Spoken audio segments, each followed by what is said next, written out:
Hello and welcome to Little Things with Albee Swenson. I am so excited today to be joined by my dearest friend, Dr. Rhoda Wolle, in an episode that I'm calling Singleness as a Calling.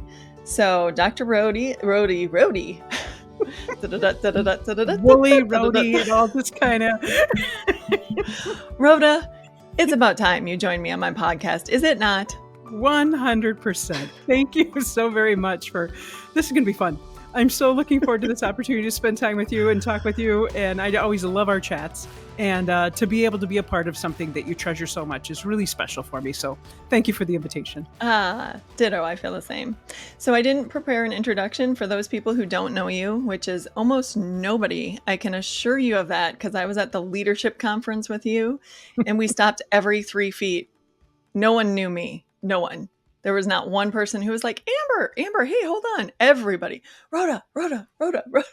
Thank you for the exaggeration, but... So there might be 2 people listening who have never heard of you or what you do. So could you please describe yourself? Sure. So I come from a background of education. I started out as a high school teacher and then started gravitating towards kids at risk and into the counseling world.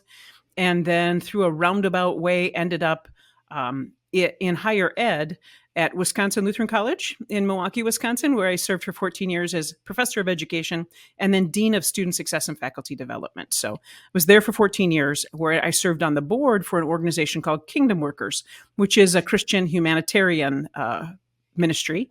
And a year and a half ago, I switched and I now serve full-time at Kingdom Workers as their vice president of organizational development. So.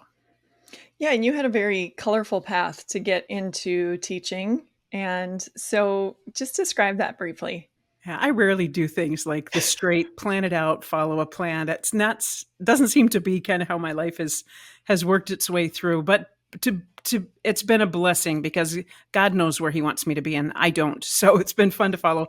I grew up in Arizona and went to Arizona Lutheran Academy, and really, upon graduation from high school, wanted to move to Nashville, Tennessee and play music. I had been playing in bands. I played drums and guitar and sang and wrote music, and I really just wanted to work in the music industry and write music and be a backup musician and travel on a bus with my besties, and just thought that would be what I would want to do. And so my parents weren't thrilled about me moving across the country at the age of 18. Shocking. Yeah. And I to be a musician.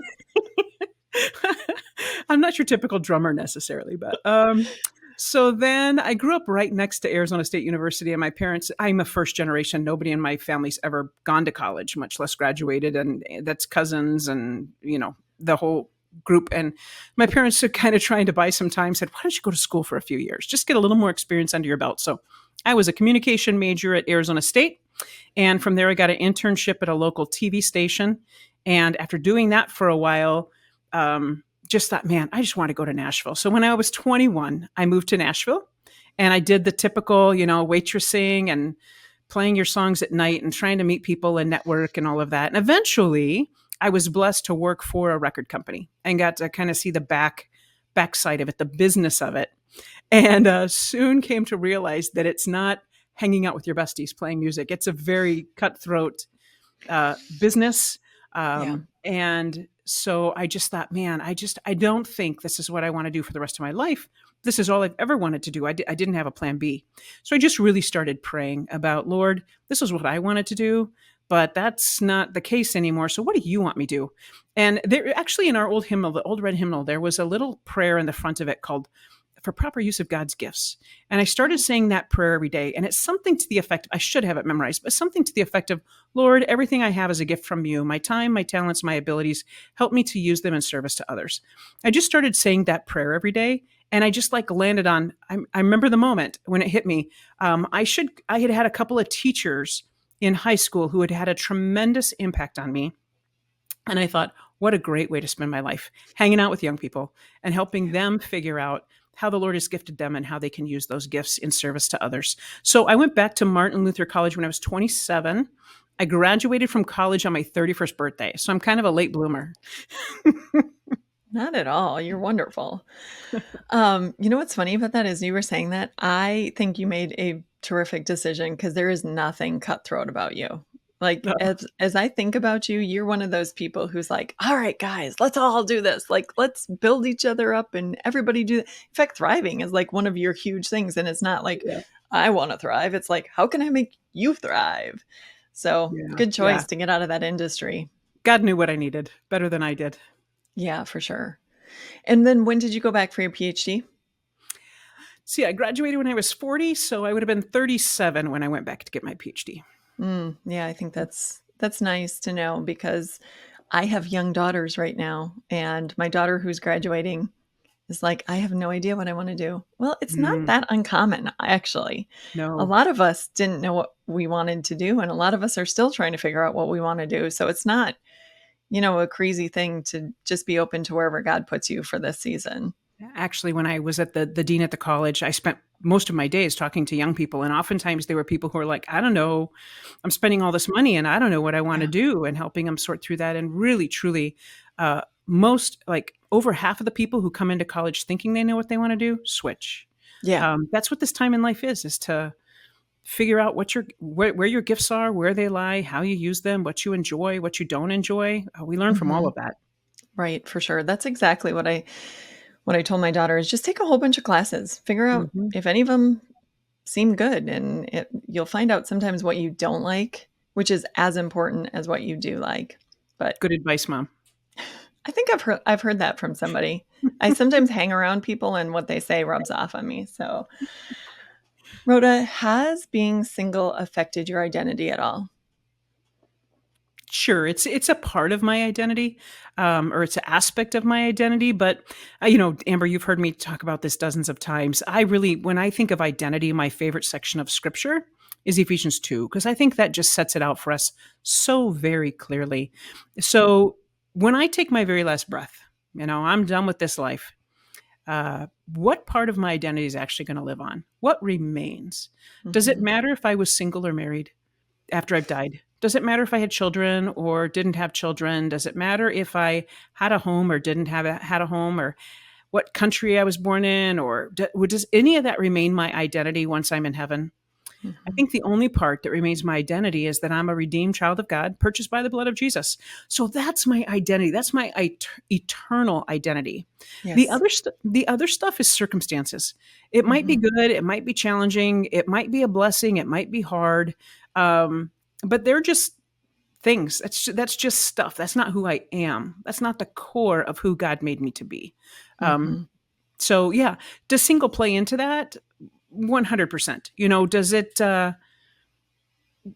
Yes, I'm single, but that to me, there's not a judgment in that. That's not a good. That's not a bad. It's just my Right. circumstance. It's not my Mhm. like a part of who I am.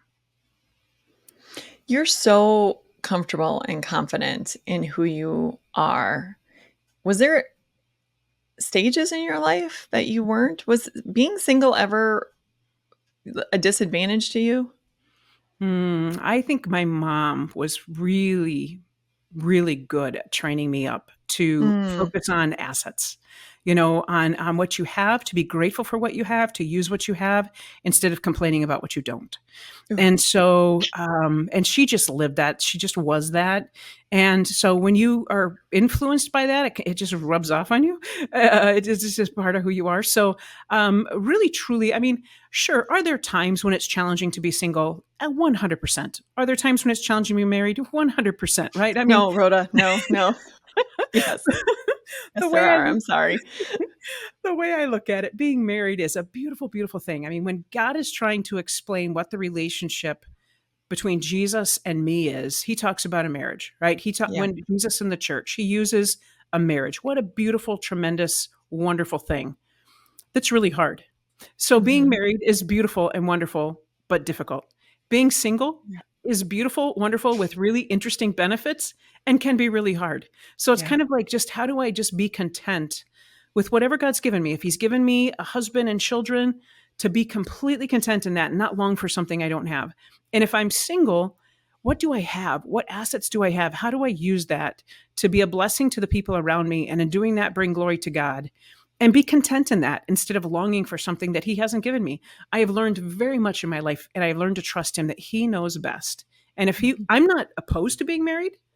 I figure when I find somebody, if there's a man that ever comes into my life who together we can serve the Lord better than I can solo, I'm up for that. But am I going to sit around and wait and long for that? And, no, it's just what do I have today? And how, because today's what I have. So Yeah. the only You time know, I'm lonely, I find, is when I'm not enjoying my own company or the company of the people God's placed around me. And then I have to stop and say, okay, that means I'm not enjoying God's company either because he's always with me. yeah. So with a little self reflection, I can usually get recalibrated. I didn't know that that came from your mother because that is really a core of your being. As much Mhm. as your identity and how strong you are on identity and what that is, and that is rooted in who you are in Christ, I would say that contentment factor is Yeah. just such a core part of who you are. Like, I'm not looking at what I don't have. I'm focusing on everything that I have and I'm going to use it to God's glory. And the rest, I mean, if I needed it, God would have put it in my life. I've heard you say that I don't know how many times. Mhm. Mhm. I didn't Yeah. know that came from your mom. That came from mom, and I think another thing that came from both of my parents that's really been a blessing. I mean, so many things have been a blessing from them. I consider I consider that I won the parent lottery. I just Yeah. by God's grace, I had two really loving, caring Christian parents, and um, my both of my parents really were authentic. Like they never Mhm. tried to be something or prove something. They just were who they were, and what happened was what happened. So, I think you could go back to my high school friends, and I've always been blessed to have lots of friends, but it was never, I would just like, I never felt I had to be something to fit in. And I think that's also really something that inherited. I saw my parents do that and it just was a really good lesson. Just be who you are, and the Yeah, people who like you will like you. right. And you're not everybody's cup of tea. That's what you taught me. You won't be. So don't try to be because there's all kinds of people in the world. So if they don't like you, don't feel bad about it. If they don't want to be your friend, don't feel bad about it. Just move on because God's put lots of people in your life who want to be your friend. You can be the most beautiful, wonderful cup of tea in the world. And if somebody doesn't like tea, they don't like tea. You can't make them. This is true. This is true. So I want to try to get back to I have a single friend. She's in her 30s.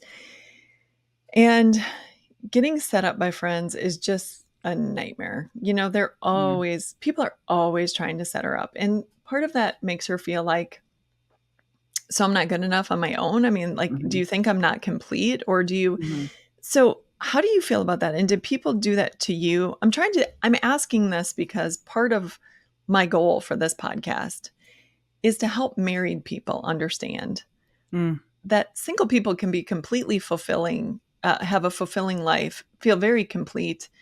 It's not our job to fix them or try to make their life what we think it should be. So, how do you feel about the whole setting up thing? Well, first off, thank you for your empathy and your compassion and trying to help all of us understand all this dynamic of messy, lovable humans better. Mhm. Um, it has never been a big issue for me. I haven't had a lot of close friends who have tried to set me up. There's been a few.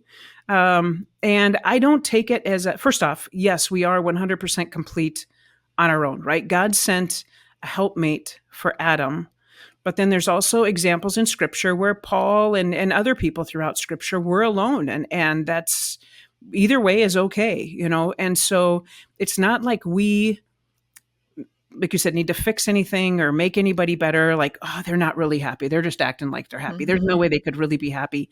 I can 100% assure you that 99% of the time, I am absolutely 100% content with being single. I And know. I mean, I really am. I mean, our holidays sometimes, like instead of like having the built-in, this is what I'm doing on a holiday. So I sometimes have to think, who am I spending my holiday with? But as having lots of friends and family, you've got options with that. So there again, how bad is that, right? It's all how you look at things. So most of the time, I am 100% content with what God has given me. Now, when a friend tries to set me, I think most of my friends know me well enough that Mhm. they know that I don't need to date for the sake of dating. I don't need to be Right. married for the sake of being married. They know that I really strongly believe when I find somebody that truly I believe is a man of God and together there's a really neat analogy that I learned one time that is like a perfect relationship with God is like a triangle. And so God's up here, you're here, and your potential spouse is here. And sometimes your relationship with God might be fine, but your potential spouse isn't. And so Mhm. it's just off, right? And so you want to get it to where both of your relationships with God are just right, and then your relationship with each other is just right, and then you have a beautiful perfect union. I don't want this, right? And so I figure I am better off this with me and God being solid than this for me. And so I really believe that if somebody's trying to set me up with somebody that knows me well, they really know kind of what's important to me. And it just doesn't happen very often. So, but if somebody was repeatedly trying to set me up and it was uncomfortable, I think I would just have a conversation with that friend, Mhm. and just let them know. Are you uncomfortable that I'm single? You Is know? my singleness affecting you? Am I too happy? Did you wanna do something to make me a little less happy? Because everyone who knows you, Rhoda, like, we have to work on envy around you because you travel the world and do all this I'm crazy very, stuff. very blessed. But I think what you said is something that's really important to highlight because what you said in so many words is it's better to be in no relationship than the wrong relationship Mhm. because the wrong relationship can affect your relationship with God.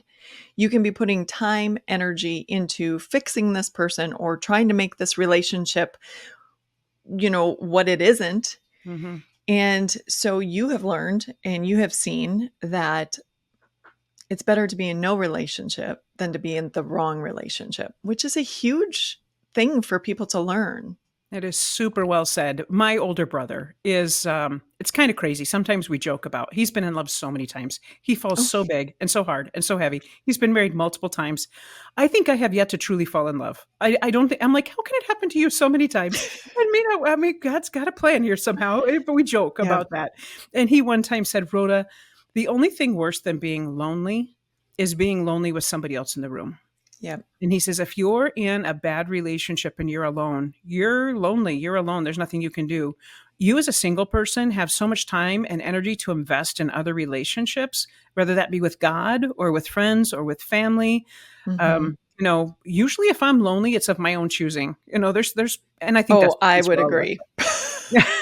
I There's mean, a long line. Some of us have gone to great lengths to get into your life. So yeah, no, I you agree. flatter me, my friend. But no, truly, it's a matter of just, I think, again, that they're being content. And so, yeah, I think having a heart to heart with a friend, if it's making you uncomfortable, that's what I would do, is just, if they're a good friend, you can just be honest with them, Mhm. and Yeah, for sure.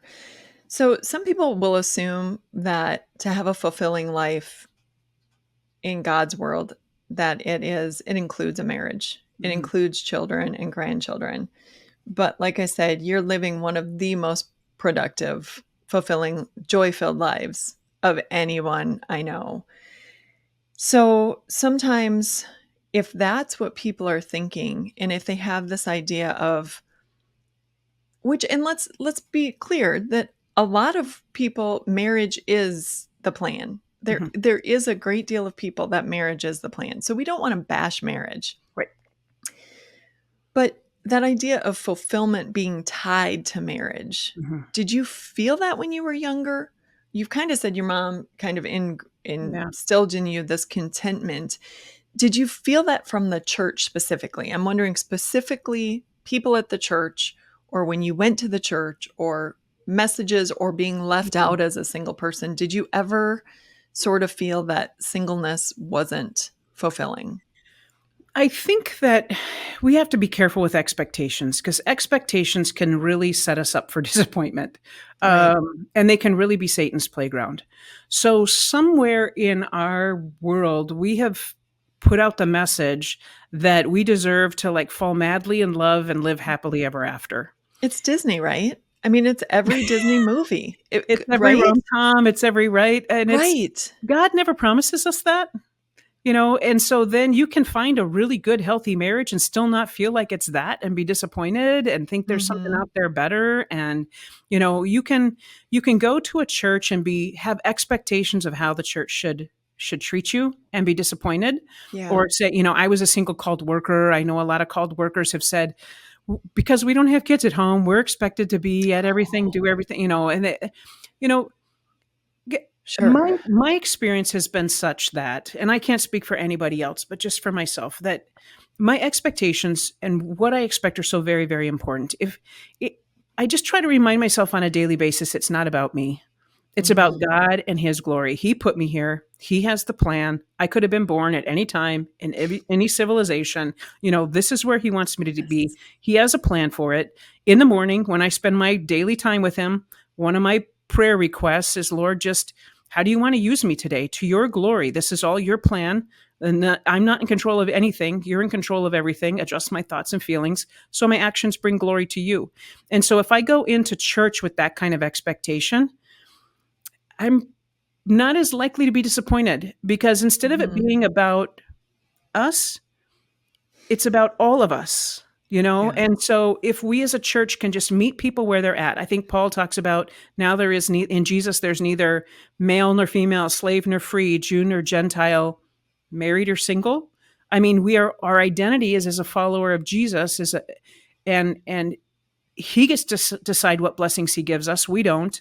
And so how Mhm. do we just meet people where they're at and walk with them and love them? And so I don't know, to me, there again, if I get to know people in the church, I don't feel like I'm treated poorly or in any different way. There might be people who I don't know well, but it hasn't been a big deal for me. But so much of it is walking into it saying, what can I give instead of what can I get? I'm going there to worship, going there to Yeah. serve.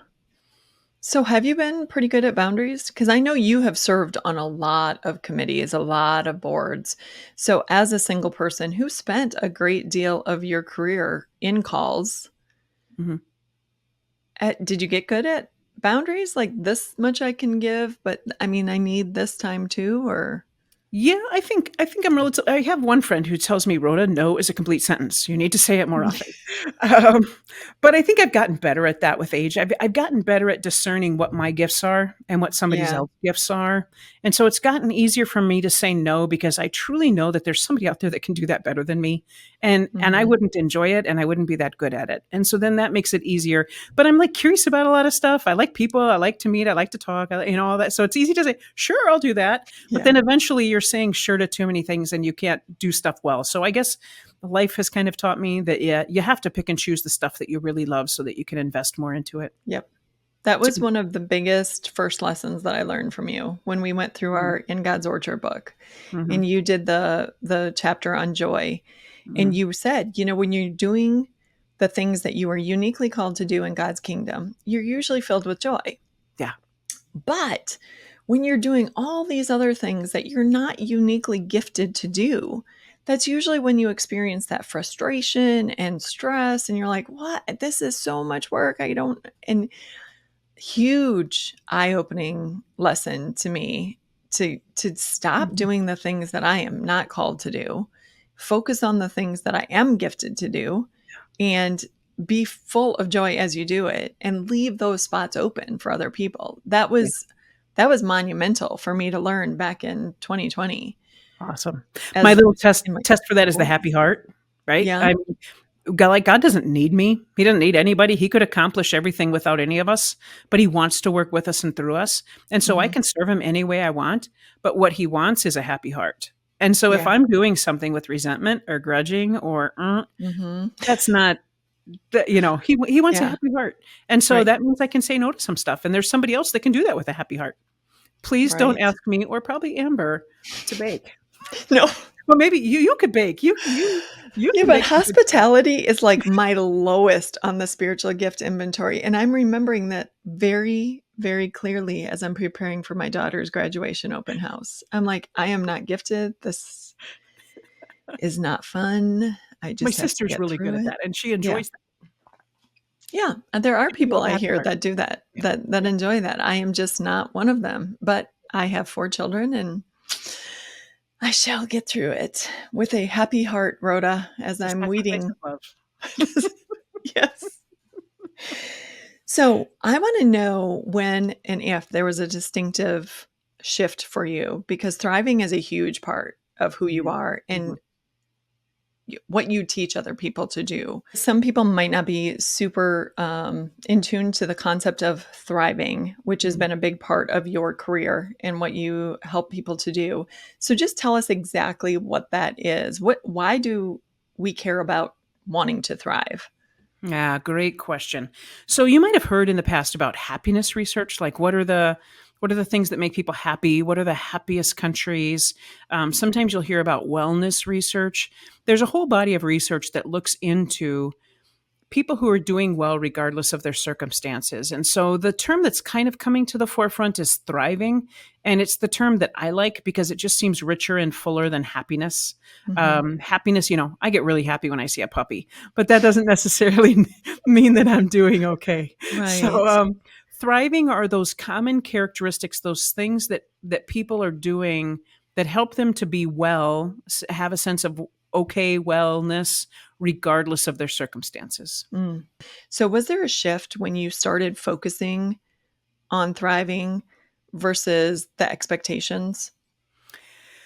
So I got into the thriving in my professional life through helping students be successful and trying to Okay. look at the research on what causes some people to be successful and how come some people are and some people aren't. And when I started looking at the common characteristics of people who are doing really well, regardless of their circumstances. So, Jesus promises us, that we're going to have problems, right? In Right. this world, you will have trouble. Take heart, I've overcome, right? We are going to have problems. But the people who are doing well, that they have a sense of peace, wholeness, Amber, I like the word shalom. Um, Yes. if you and I would have met Jesus back in the day and he greeted us, he would have said shalom. And we sometimes think like, peace, right? But it's that, but it's so much more than Yeah. that. It's a wish, it's a prayer for wholeness, prosperity, completeness. I think of the Garden of Eden as shalom. That's what Jesus wishes for us, right? Thy kingdom come, thy will be done on earth as it is in heaven. Like, how do we get as much shalom here in this lifetime as followers of Jesus and inviting other people into that we're going to have someday when he's restored heaven and earth? So, that wellness, that thriving, that sense of well-being, regardless of our circumstances, there's common attributes, common characteristics of people who have that. And two of the top ones are gratitude and contentment. Hmm. So just gratitude, contentment, purpose, relationships, a sense of mission and identity. Those are big keys into what we find. And so I've always been kind of, I don't know, blessed. I really can't take credit. It's just kind of how God's made my disposition that I don't go too deep usually. I mean, I just kind of, it is what it is. And sometimes I have to get out of my own head a little bit. But for the most part, it just, I started understanding why those things make a difference as I did the Hmm. research. And so I've been much more intentional in my 40s and 50s about when something's going off the rails. I try to think, Hmm. okay, now which one of these would apply and how can I move that up the scale? But it's kind of interesting when I went to a workshop one time. I don't know if I ever shared this with you. Went to a workshop one time and they said one of the exercises was there were 3 to 5 words that you could pick that you would want people to see you as. Like when I experience Amber, this is how I would explain her. These words would be the Hmm. thing. Like, what are those that you want for yourself? And we had a little bit of time to ponder that, think about that. And then we were supposed to go around and introduce ourselves to other people in the room that we never met before using our words. So Neat. you did it over and over and over again, which kind of ingrained it in you. And Yeah. the words that I chose were faithful, Mhm. fun, wise, and kind. Like that's how I would hope people would experience me as faithful, fun, wise, and kind. I had zesty in there instead of fun, but zesty just seems a little over the top. Spicy. Yeah, yeah. Maybe a little too zesty. So faithful, fun, wise, and kind. So really, the only way I can be those things is to stay rooted to the word. Like on a Hmm. daily basis, I don't know if you can see it or not, but I wear a little compass ring. Hmm. And this compass ring is my reminder. My very first day of teaching high school, the principal called me into his office, Christian high school, and asked me which way my compass was pointing. And I told him, I didn't know how to compass. And if I do, I don't know what direction it's pointing. And he said, the best advice I can give you as you start your career, as you start your ministry, is always keep your compass recalibrated every day on true north. Because when that lines up, when you keep Jesus, true north, first and foremost, everything else will fall into place. So that's my little reminder when things start to get off kilter. Where's my true north? Faithful, fun, wise, and kind. The only way I can be that is through the gifts of the Holy Spirit. is through staying connected to God. And so I'm trying to remember what your question was, Amber. Well, actually, I it's wondered. funny because I think at thriving, I asked you about thriving, and I knew when I did. I know how passionate you are about this, but I think the key here is whether you're married or single. Yeah. If right now you are sort of in the grind, just feeling the grind, not enjoying marriage or not enjoying your season of singleness, and you're wondering, what are the keys to thriving? And you said the first two were gratitude and contentment. And I want to break that down just a little bit, because if those are two of the major factors in thriving and being okay with where you're at, so gratitude is recognizing and being thankful for Mm-hmm. the things that God has given us. So just explain how you do that on a daily basis. Oh, awesome. So I'm a psychologist, right? So I really study the brain and educational psychologist, how the brain works. And the more you think a thought, the easier it becomes to think that thought. Mm-hmm. We have these things in our brain called neurons, and they connect. And when two neurons connect, that's a thought happens, right? And so we Mm-hmm. have these neural pathways, these connections through our brain. And our brain is malleable. It changes. The brain that you woke up this morning with will not be the same brain you go to sleep with tonight. And it changes based upon experiences that you have. And so the more you look for things to be grateful for, the more your brain literally rewires to look for things to be grateful for. The more you look for things to grumble about, you literally build neural pathways in your brain looking for things to be discontent and grumble about. And so just the practice that pray without ceasing, I think part of that pray without ceasing isn't just requests, but it's also gratitude. Just as Yes. you're going through the day, how can I find those little things to say, oh, that was a treat. Thanks, Jesus. Thanks. I hadn't, that's a good one. Thanks. Just being Yep. aware of, a bird singing a sweet little pitch that you've not heard before and saying, Mm-hmm. oh, that was special, or a sunrise. Or I oftentimes try to remind myself there's somebody praying right now for something I'm taking for granted, right? Somebody prayed this morning for legs that would work when they got out of bed so they could walk Yep. across the room, right? I do a lot of work in lesser developed countries. I wash my car in cleaner water than some children will drink today. And it's amazing how many babies die around the world every day from diarrhea, from dirty water. And Mm-hmm. so that I can go to the tap and draw out clean water to drink. Wow, I don't want to take that for granted. I want to be grateful for that. There's a mom this morning walking 3 miles to go get water from a muddy Yep. mud puddle for her family for the day. So Yep. all those little things. And then as followers of Jesus, I mean, the world is longing for peace, Mm-hmm. right? And you and I have that peace that passes understanding. How do I truly be grateful for that? There's another passage that talks about whatever's good in Philippians, whatever's good, Yeah. whatever's noble, whatever's pure, whatever's praiseworthy. Things are excellent. Think about those things, and the God of peace will be with you. As you think about things, it changes. In Corinthians, it talks about take every thought captive and make. Oh, you got me Mm-hmm. started now, Amber. Sorry. In Corinthians, it talks about No, take every thought captive and make it preach obedient to it, Christ. Rhoda. Preach it, because you have changed my life. I've told you, and I've told, I mean, Pastor Mike during our Jude interview. Pastor Mike has changed my life with Mm, his preaching and sitting under his feet and listening. And God is still God, no matter what's going on in your life. God is God. He mm, deserves that respect, yeah. worship, and you are the other person who has changed my life in the biggest way in the last 3 years, because every single time, God bless you for sticking with our friendship, because I would start to grumble. Hey, how you doing today, Amber? Well, I've got to go work in my yard. You'd be like, well, you're not in jail. A lot of people are in jail and would like to be able to go work in their yard. And there's a lot of people who can't move, Amber. So do you know how blessed you are that you can go move your body and work in your yard? Oh, and by the way, you have a house, which means you have a yard and you have children that want to enjoy and appreciate that. So, I mean, by the time you were done, I was like, oh my word, but you're right. I mean, I say that as if it's such a, oh, you're right. Rhoda, you're Well, right. But the thank more you find to be grateful for, the more I mean, everything is a reason to be grateful. 100%. If we're grumbly, I think God always gives us a choice, right? You have the Israelites wandering in the desert. They had sandals that never wore out. They had food that was delivered to them. They had welfare. They were protected from the Hmm. evil, the places that they walked through that could have been violent, and that all that taken care of for them.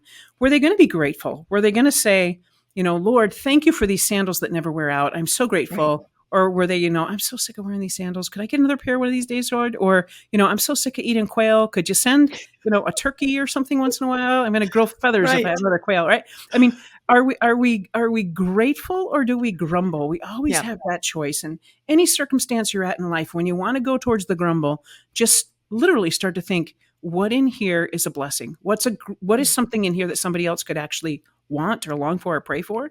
And if I can switch and start thinking about, the more you do that, the easier it gets. 100%.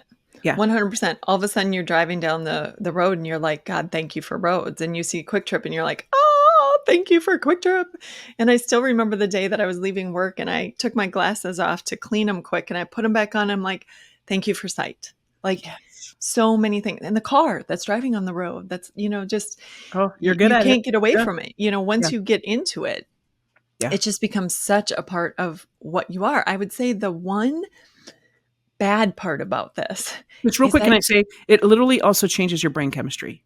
yeah. So it's like a physiological thing that goes on. Yeah. And the only bad thing about it is you start noticing when everybody else is grumbling. Like, and it starts being, like you want to tell them to not grumble, but to look at all the grateful things. But I mean, that's the only bad side effect. But I want to get back to contentment then, because gratitude and contentment are such a big part of thriving. And so the gratitude is being grateful. Uh-huh. Contentment is partially being grateful for what you have, but it's also not wanting what you don't have, correct? Yeah, very good. Just real quick back to that other point. I've been accused by a very, very dear friend of being nauseatingly positive. So so I would not say that. when you I always wouldn't start say flipping the nauseating. grumble switch, you might get accused of something, but it's worth it to just the look at life through the lens of gratitude. It makes such a Yeah. difference. But yeah, contentment is really closely related to grateful, but a little bit different. So contentment is being content with who God has made you and the gifts He's given you. It really plays into identity, right? Look at animals, look at God's kingdom. God likes variety, right? How many kinds of flowers are there? How many colors of flowers are there? God could say, you get yellow tulips, that's it. But Yep. how many colors of there's different kinds of tulips now I learn. There's just he likes variety. When you look at animals, he doesn't just give us like two kinds of dogs. He gives us all kinds of dogs. He gives us variety and grass. The Lord Yeah. likes variety when he gives you different kinds of grass, right? And so he's done that with us human beings. We don't all have all the gifts, every gift, but we each have gifts to bring to the body of Christ. And it's that variety that makes it so beautiful and so rich. And so instead of wishing that I had somebody else's gift, like I really wish I had that gift, or instead of wishing somebody else had my gift, what do they call it? Gift envy or gift projection? So Mhm. gift envy is, man, I wish I had Amber's gift. And gift projection is, man, I wish Amber would do this like I do this, Right. where you Why project your can't gift she be on more them. like me? It's super annoying that she's not. So how do we not do either of those? And how do we and not compare ourselves to somebody else? Because when we compare ourselves to somebody else, typically we do one of two things.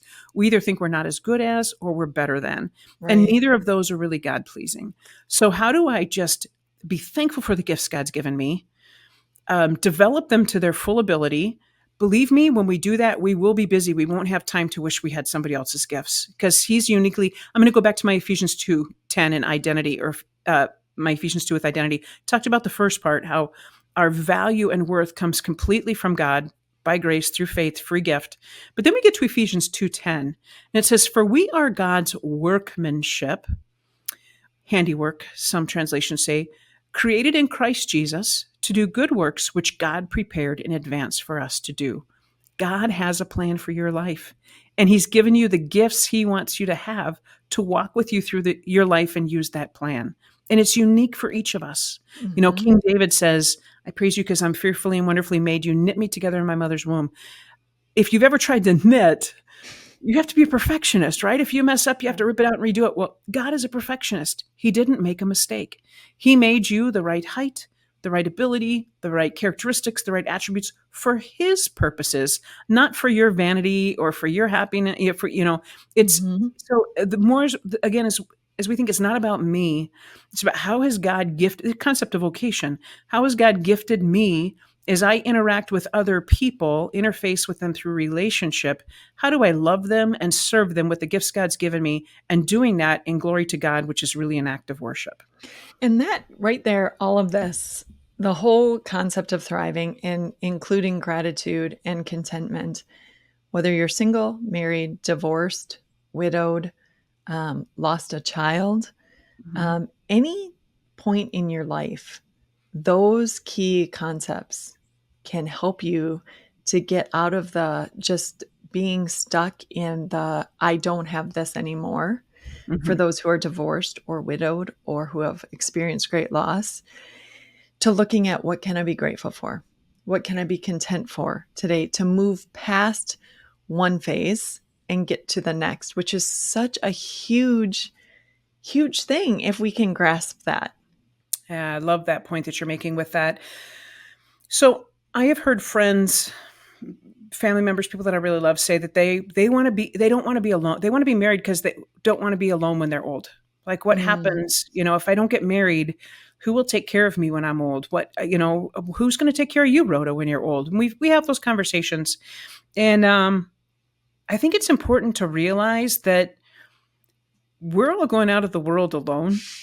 I mean, when the none of us are guaranteed to die at the exact same time as our spouse. Just about all of us, whether we've been married or not been married, at the end of life, we will have friends and children and loved ones and family around, but we're alone. We've got to yeah. figure out how to, most of us will have to figure out how to do life alone at the end of life, right? And Hmm. so that's kind of a false sense of security, I think. And so how do I learn to be content and okay regardless of my circumstance, wherever I'm at? If God chooses, we're none of us are getting out of here alive, and we Hmm. don't get to pick the time when that happens, right? That's going to be God who determines that. And so he knows what's best for us. He knows what he wants to work through us. Amber, your testament is so absolutely beautiful as you spend time with elderly people who are going through that stage, and you're there with them, you're caring for them, you're loving them, you're being kind, and seeing them as a human being and loving them. What a beautiful, beautiful thing. God knows that somebody out there needs you to be that for them. Right. And there were people, they might be exactly what you need. And you stop into somebody's room every once in a while because you need time with that person, and you need each other, Yep. even though it's a different relationship than a husband and a wife would be, or a child Hmm. and a parent would be. So God knows what we need. He sets up our times, our circumstances. So it really comes down to trusting him. Do I Yep. trust him, or do I want to be in control? Because if I want to be in control, I'm setting up expectations that are going to disappoint me. And Hmm. he has proven trustworthy. And so how do I just trust him that, I may not love this. He doesn't tell us we Yep. have to love every circumstance in our life. But how do we trust it, and trust him and be grateful and content regardless of our circumstances? And I think Yeah. the only way we can do that is by turning to him. On our own, we don't have the strength. It's only by staying connected to him through the word that we have the strength to be able to do that. Yeah, he can and will provide. Yeah. And he maybe will provide through a nursing assistant Yeah. or a cook or another person at the nursing home who becomes your friend. Who, yeah, I agree. Yeah, I just would absolutely affirm what you said in terms Yeah. of if you're trusting that your spouse is going to be with you at the end, pretty much everybody at the nursing home, either they are too ill to be at home with their spouse or their spouse has already died and they Yeah. are left alone. And it is God providing for them through different means. Mhm. So well said. And I know some people end up in a divorce that they didn't want, and in a Yes. life circumstance that they don't want, that they didn't ask for, that they weren't expecting. And I can't imagine how hard that has to be. And at the same time, how do I find a way to be grateful for what I had? Am I grateful that had that experience? Am I grateful that I had children? Am I grateful, for what Mm, that is? And then what can I be grateful for now? It's different. It's a different season. It looks different. My mother, it was interesting after my father passed away. She was a young widow in her 60s. She was widowed. And she just kind of, there again, was content. I mean, she missed dad and she would have loved to have had more time with him. They had bought an RV and we're going to travel, and would have loved to have had more time with him. But she was also content, realizing now I can do some stuff that I couldn't do when I was married. Right. And she developed some different types of friendships. She developed had different experiences. Um, I took her on an international trip that, I mean, we just did different things. It Yep. wasn't better, it wasn't worse, it was just different. And so how do I find what I can do? There again, assets based in the world of education with kids. We like to say, not deficits. Don't look at what they don't have. Look at what they do have and build upon that. Yes. And I think in life in general, whether you're young or single or divorced or married or whatever your circumstance, what assets do you have? What has God given you? And how do you build upon those and Hmm. find contentment and gratitude in that and not wish your life away, wishing you had what he's blessed somebody else with? That's really, I don't want, Yeah. it's kind of almost like slapping God in the face. Like, God, you've given me this, but I want that. Like, how would you feel as a parent? That wouldn't feel good. So God knows what we need. He's given us what we need. And instead of saying, I know better, instead say, thank you, Lord. I don't quite get this, but help Mhm. me to get it. Yep. So when I look at you, I see your friends are fiercely loyal to you. I mean, we've had this conversation before that you can count on two hands plus the deep friendships you have in your life. You don't Mhm. have just a few kind of acquaintance like friend. Like you have a entourage of good, deep, solid friends. Mhm. Do you think being single has anything to do with the depth of friendship that you have? I mean, because Mhm. clearly you have invested in your relationships. So do you think that has anything to do with being single or just more to do with your personality and just cherishing the people that are around you? It's such a beautiful question to ponder. First off, I'm so very grateful you're one of them. So thank you. Oh, ditto. Being a cherished friend. Um, and I think it's probably a combination to some degree. I have time that a lot of my married Mhm. friends don't have. If you have children, Right. if you have grandchildren, that takes a significant amount of time and energy. I don't have that. And so I can devote a lot to my ministry and to my work. And I can devote a lot to my friendships. And I think it's important for those of us who are single to learn not to keep score in friendships, to realize that Mm, friendships are different. And right. sometimes you're going to be, I have one friend that when she turned 50, she had a shower and all of her brothers had to buy gifts for her because she had gone to all of their weddings and baptisms and confirmations and kids' birthdays and bought all these gifts. And she says, it's my turn. Y'all, you need to get me some appliances. So her It's brothers bought her hilarious. appliances. Yeah. It's not about keeping score in that way. It's not about, I always go to their house or I always Yeah. go meet when they're able to meet or happy heart again. It's Mhm. what works. And now what's so rich in that, I believe being single has allowed me to invest very deeply in my friends and they've invested very deeply in me. And it's just been a beautiful thing. Part of it's just a blessing from God. I mean, it's like Right. if you have a full quiver of kids, I've got a full quiver of friends and it's a tremendous blessing.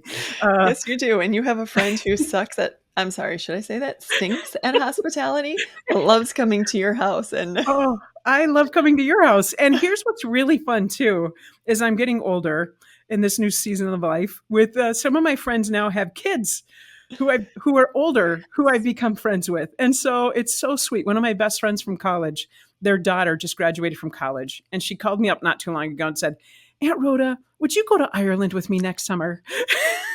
So, Are you going? oh, hands down. Me and Holly next June. I love So that. it's so much fun now. There's like generational friendships going on, and I can be really good friends with their kids, which is just I'm like a grand friend instead of a grandparent. I'm like a grand You friend, which is are, and it's Holly super, is super gonna fun. come back changed, very, very changed in all the best ways, so that is amazing.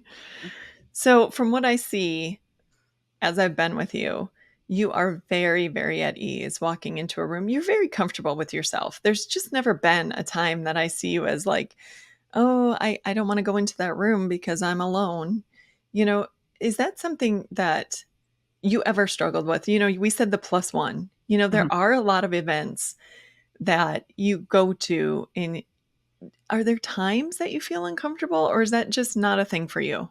No, there are times like with the plus one, you're kind of like, okay, is there an odd number? Do they now have to fill an empty seat at the table? Or do you bring somebody who really doesn't know them and they're paying $50 for a meal for somebody they don't Right. know so that I don't feel uncomfortable?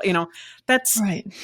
and I've oftentimes found if I go solo, I actually have more conversations with other people there and get people to than if I feel like I have to take a friend who's not doesn't Yeah. know them and isn't really comfortable. And so that's awkward. It's always like, okay, what's best in this situation? Where if you have a spouse, you just have that built in, right? But I suppose Right. there are other things there like he doesn't want to go or he doesn't want to talk, whatever it might be. No, that never happens, Rhoda. That's all in your imagination. Again, there's always circumstances. There's always Right. positives and negatives. So, of course, there are times, living alone. It's not, I had my mother lived with me for a very long time. She had health Mhm. issues after my father passed away, and my nephew lived with me for a while, and so it was kind of weird coming home and the house is pretty quiet at night. I have a little dog who's just a Yeah. beautiful, wonderful companion, but it's cheaper to live with somebody else. I have all the full costs with one income, where if you have two incomes, it helps with Right. that. I don't have the expensive children, so that's a little bit different. But so there's that dynamic that goes on. There's, I've thought about as I get older, do I get a roommate? But as a Christian woman, you can't have a male roommate. And if you have a female roommate, that brings up questions now. So it's just like, how do you navigate that? When you travel, you can always travel cheaper for two people than for one person. So, Right. there are those little things, but I think there's enough blessings. Those are just the things you have to navigate. They're not like horrible things. They're just things, circumstances that you have Mhm. to figure out how to navigate. So it's, for the most part, again, if I go into a room, if I'm thinking, oh, it's about me and I have to make people like me and I have to try to impress people or I have to try to not feel awkward, if I'm focusing on me, it's miserable. If I Right. just pray before I go in saying, Lord, I don't know who's going to be here, but you do. And if there's somebody here you want me to meet, if there's a conversation you want me to have, just let me glorify you in what I do and what my conversations are. And then the pressure's on him. Yes. I And just you know go in what? and He always comes through. I mean, I'm just like you. I've always said I could talk to a stop sign. You put me at a stop sign and I'm like, "Hey, how you doing? What you I been like up your to red. lately?" So, at the nursing home, I always have someone to talk to. Maybe Yeah, they don't even want me to talk to them, but I'm talking to them. So, you know, I get um, that.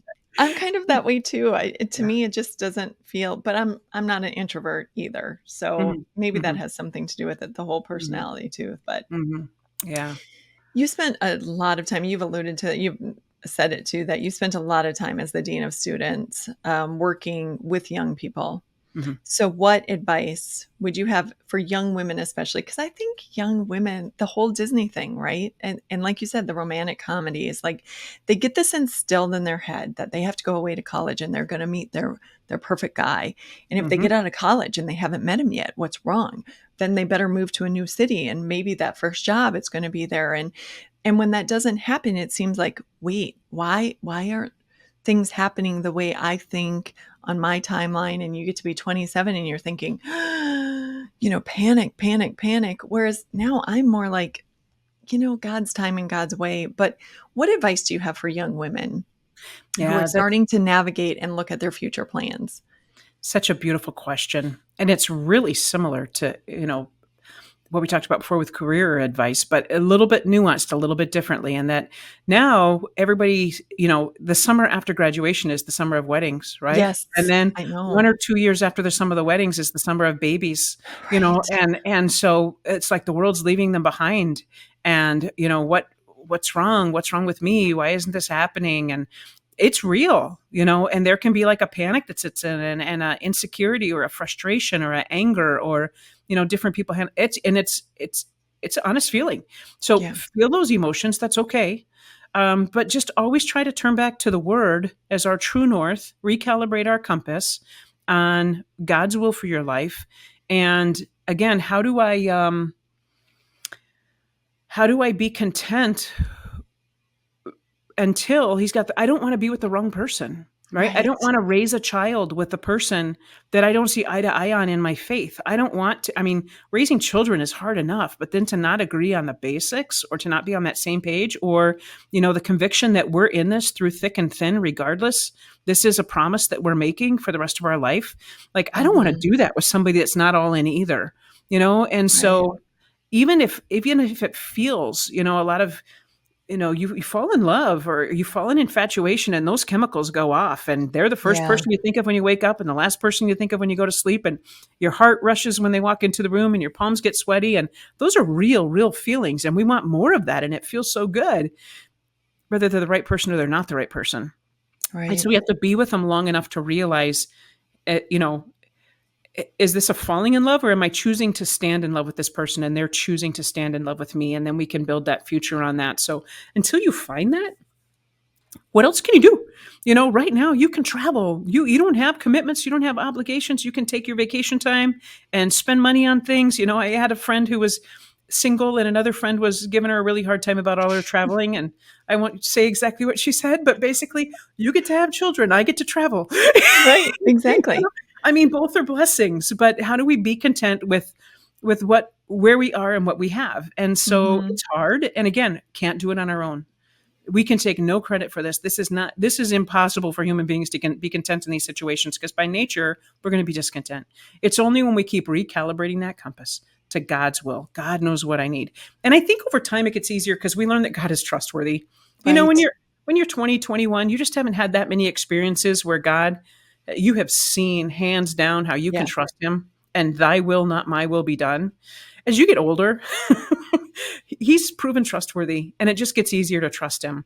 So Mhm. sometimes you're just asking young people to trust you Right. as you're an influence on them to help them see that God has proven trustworthy in my life. And here's how this way and this way and this way. And I'm 100% certain he's trustworthy in your life too. Just give it a try. Just Mhm. trust him and see how he provides. Last thing, the early Christian church in Acts 2, we hear about widows not being fed. And so I just want to ask if there's anything that you see that the church could do differently for single people. And again, I'm talking not just people who've never been married, I'm talking about divorcees, I'm talking about widows. Is there anything that the church could maybe do differently to serve those people better? I love your heart, Amber. I think in my experience, loneliness is probably the big one for widows, and that they've always had that. Like watching my mother, she had said the first 2 or 3 months, everybody's asking. It's on top of everybody's Yeah. mind. Everybody's offering help. What can we help you with? 2 or 3 months pass, and rightly so, everybody else's life goes back to what it used to be. And Mhm. your life will never be the same again. So, how do we, at the 6 month mark, the year mark, the year and a half mark, if they have children around nearby and they're doing stuff but still, it doesn't hurt to ask. I loved it Right. when I was at the college. uh, it was amazing to me how many colleagues, coworkers invited me to their house on holidays or for a weekend or, Yeah. just being cognizant and aware of, I did not have any relatives in the state of Wisconsin. So if it was a holiday and I wasn't traveling out of state, who was I going to be with? Where was I going to go? Sometimes I chose a very quiet, solitude Christmas Eve home alone. And that's what I wanted. That was what I was in the mood for. But other times it was very nice to go to a friend's house on Christmas Day or Thanksgiving Day or whatever. So be aware, I guess, just be mindful of their circumstances and not to like put a sweeping, everybody wants this. Yeah. Just kind of ask them, how, and not just in the first couple of months, but follow up 5 years down the road, 6 years down the road. Hmm. I think that would be a very loving, compassionate thing that would make a difference. And yeah, no preconceived notions. Just spend time with them, talk to them. The root of the word compassion, we've talked about this, Amber, is to suffer with. Yeah. And I think sometimes you can't fix anybody's circumstance. You can't solve it. You can't make it better. What they're in is hard, but we can make Mhm. sure they're not alone. We can Yep. just suffer with them.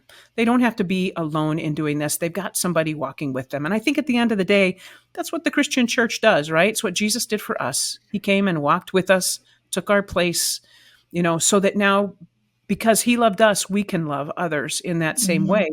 And just we walk close to Jesus, we invite other people to walk closer to Jesus, and we do life together. The good, the bad, the ugly, the messy, all leaning on him as our true north. Rhoda, just, I know that you're a huge dog lover and that you've Mhm. had dogs, and do you think that the companionship you have with a pet, can that in any way decrease the loneliness that you feel in a single season? 100%. 100%. Now I'm a big dog lover, and not everybody's a dog lover. I've had a cat. I've had fish. Fish were companions at one time in my life, and Yes. told them good morning and good night every day. You know, I just, to me, to come home to an empty condo with nothing is just, then I do struggle with, I just need Mhm. something, a noise, a greeting, and so for me, having animals has been, I had a 17-year-old beagle that I said goodbye to a couple years ago, and a 17-year-old cat that had been my mom's that I had been with me the whole time. And so, when they were gone, I lasted about 5 months, and then Yeah. I had the fish during that time, but I needed something more than their wiggly tails, and so I, got another animal. But yes, 100%. For some people, it's not gonna be helpful for everybody, but, it might be a strategy if you're struggling with loneliness, Mhm. and the quietness, to have that little happy thing greet you at the door when you get home. Oh, warm fuzzies for me. So, yeah, that might be really helpful for some. It is for me. Especially maybe in a changing season, like a Yeah. divorce or something like that where, you're struggling just a lot. That might be just a little thing. I mean, it's not an easy thing to get into. You have to make sure you're ready for the commitment, but it may be a useful tool. I like that you use little thing. It comes out of me all the time. It's a wonderful little thing that might make It's your a life little richer. thing. It That's what this certainly is has all mine. about. Yeah. It's been a big thing that's made my life really richer. So, yeah, Well, thanks for thinking of that. little things Yeah. are the big things, Rhoda. Oh, there we go. Yeah, I think so many things that you said today can be so helpful to people who maybe haven't looked at their singleness as a gift or a blessing or even just not something that needs to be fixed. And I hope that people hear this today and realize just how fulfilling and content and joy filled life can be no matter where you are. For all of us, no matter what season we're in, what's going on in our life, we have lots of choices about how to react to the things that are going on in our life. So refreshing to talk to you. It always is. But thank you so much for being here and to speaking into my listeners. Thank you for caring about this conversation. Love you. Love you too.